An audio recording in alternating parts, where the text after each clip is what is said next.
Hello out there. We are on the air. It is Thursday, February 10th. I am your host, Rick Rockwell, and it is Stranger in a Strange Land. I do all of this in one take, so if I screw up, I just got to keep going, man. So, where are we? Where are we in the world? What is happening? First of all, hit like and hit subscribe. Anytime I talk about something that is controversial and not government approved, the channel gets smashed pretty good. So I need all the subscriptions and the likes that I can get. Where are we in the world? So many of the eyes of the world are on Canada right now. What's happening in Canada? We are approaching an event horizon, you could say. There is protests going on in the capital city, of course. How did we get there? Well, we got there from being one of the harshest jurisdictions in the world. I mean, Canada is separated by provinces, of course, and they will each have some variation. And, you know, that's been a bit of a smoke and mirrors deflection of the mandate protest. First of all, actually, let me back up and just, if you're not aware of what the trucker protests are, it's not an anti-vax protest. It is an anti-government mandate vax. Essentially, they are tired of the government using coercive measures and dictatorial powers, all under the guise of our health. And they feel this has gone on too long. They feel like the government has exhausted whatever goodwill and benefit of the doubt they're given by the public at large. And it's time for it to stop. And there are still many people on the other side of that ledger that want it to continue. And that could be for a variety of reasons. The easy thing to say is just to dismiss them, you know, as brainwashed or foolish. But I think you have to look and see why really somebody might be on that side of the fence at this point, right? I think it's understandable why maybe everybody was right at the beginning or close to everybody, because there was a lot of unknowns. Those unknowns have really disappeared, especially recently with the latest variant, the Omicron. But we have to remember, number one, some people are making money off this, right? It's been good for business. Business has never been better. Some people's lives are really not that affected. If you're able to work from home and you like working from home anyways, and you know, you're not going out to places that involve a lot of socializing, you don't have kids, all that stuff means your life really isn't that changed. Boomers and senior citizens, they are the most vulnerable to the virus. So they would be the most on board with any sort of health measures that will help protect them. And, you know, they're on pensions, they're not starting businesses. So whatever kind of draconian measures are in place will really have very little effect on them, right? Then there's, you know, people in the media or people that have just consumed mainstream media. They're just going to believe whatever they're told to believe most recently. And that's, you know, experts will say one thing and they'll go along with that. And then experts will completely reverse their opinion on something. And then they will just accept that. No questions asked. So, I mean, what can you say about that? And then, unfortunately, there are younger people, and sadly, they are their minds have really just been fucked. You know, I think the younger someone is, the more conditioned they are. They just don't develop.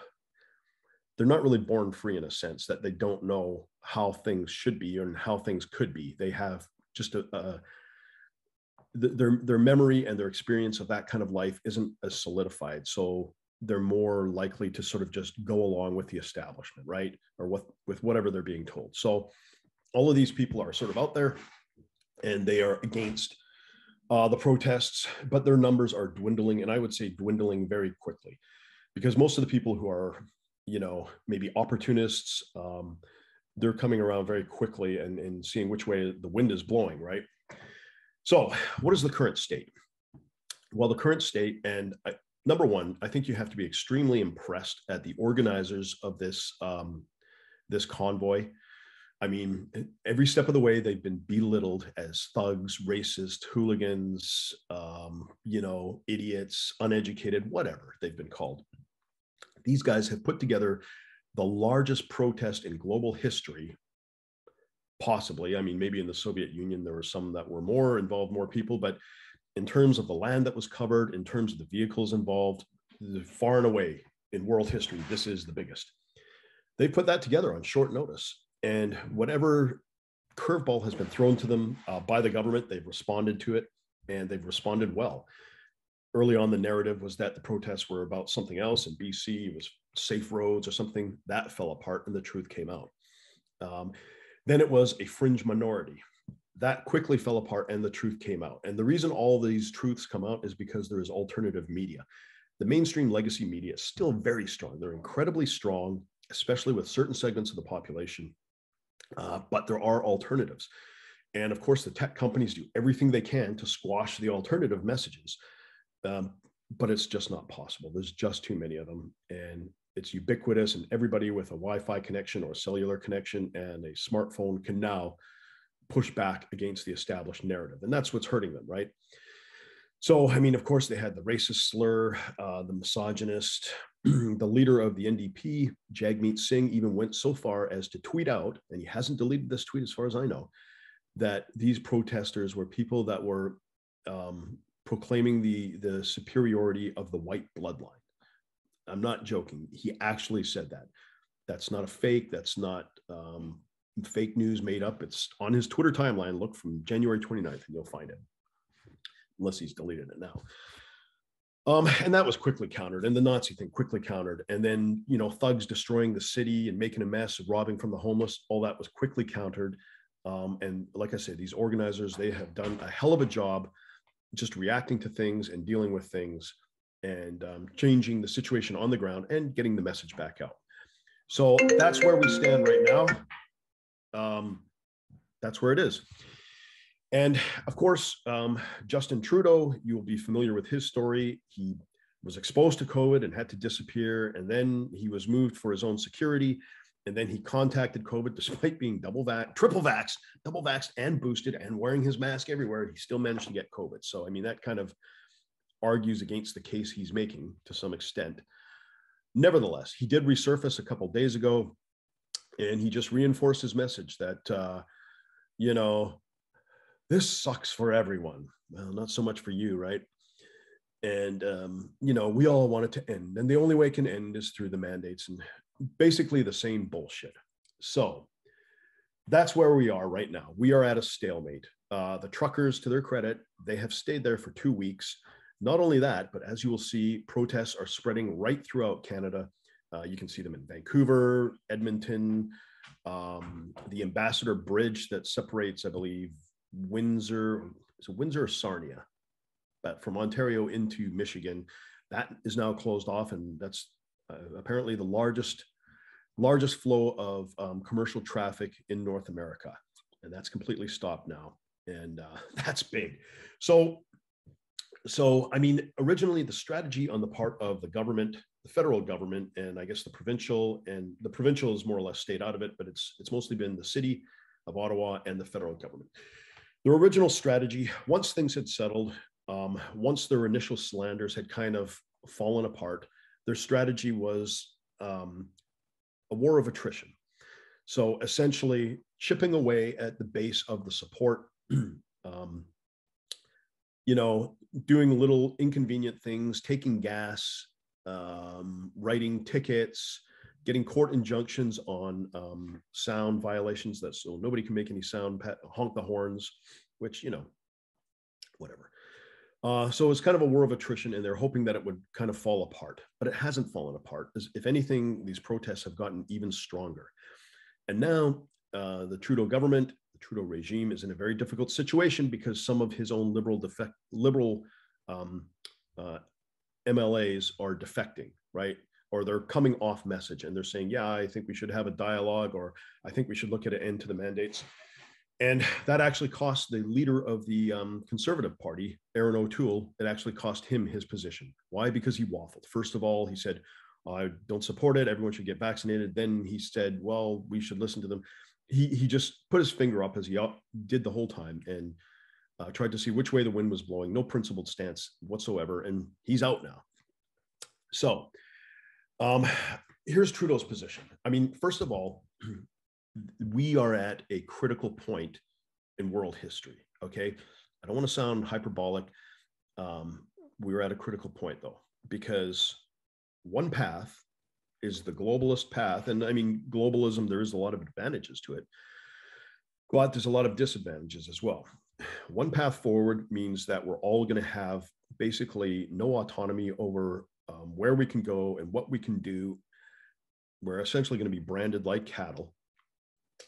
The other path is a rejection of that and a sense of sovereignty and a sense that people have a right to live in freedom and make personal choices about themselves and are not just cogs in a machine, but are to be respected, right?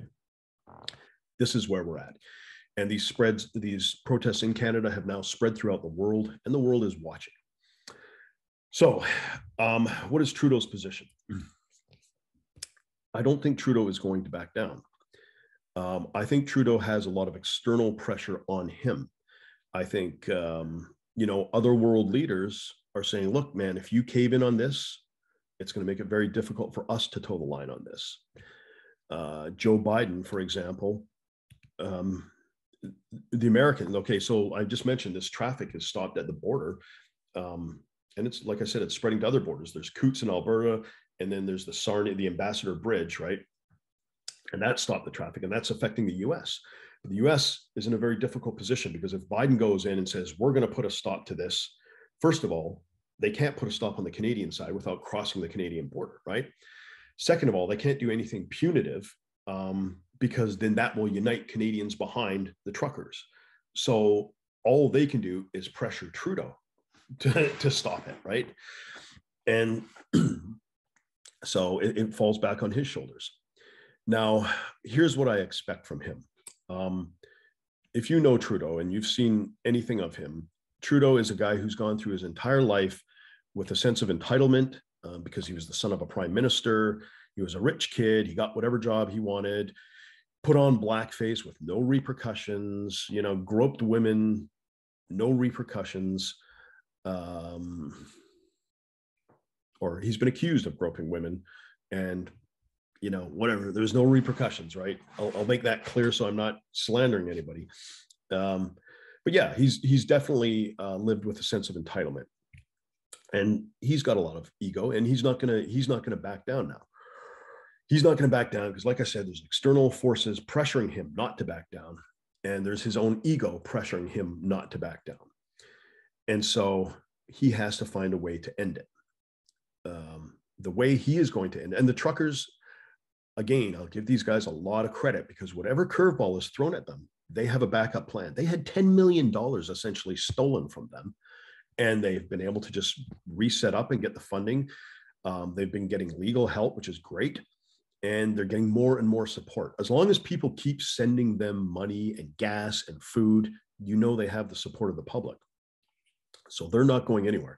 And if anything, there's going to be more people coming to the city to support them. And like I said, these protests have become decentralized in that they're out everywhere now. So how is this going to end? Trudeau's not going to talk to them, and they're not just going to go away. So an ending is going to have to be forced.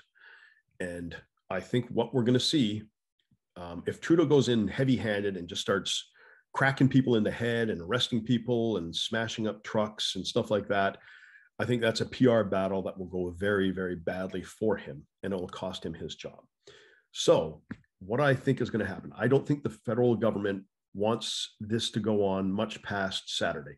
Saturday will be 2 weeks since they've been set up in the capital there. So in another 48 hours, they'll be at 2 weeks. And I don't think the government wants to let it get to the weekend because that's when all the reinforcements will come in.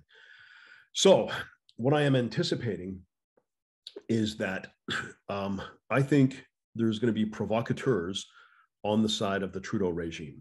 I think we're going to see people coming in and they're going to try to stir up something that hits a hot button. That hot button will be misogyny, racism, something that endangers animals or children or something disrespectful. So look for agent provocateurs, people with Nazi flags coming in and vandalizing something or attacking someone or beating somebody or something to do with children. I know there's children staying in there and they've said they don't want to go in, but they have mentioned they want to call Child Protective Services. But they're going to create a false flag situation. What that means is they stage their own attack, which provides a PR pretext for them to go in and go in with a heavy hand. So that is what I expect. And I expect this to happen in the next 48 hours. The next 48 hours, you heard it from me, heavy-handed approach that's going to be set up through a pretext of one of those hot button issues, right? So when that comes, we better be ready to support those guys, and better be ready to counter that narrative and find the truth, whatever that may be, okay? So watch for this. The next 48 hours are going to be critical to Canadian and world history. We're reaching the event horizon.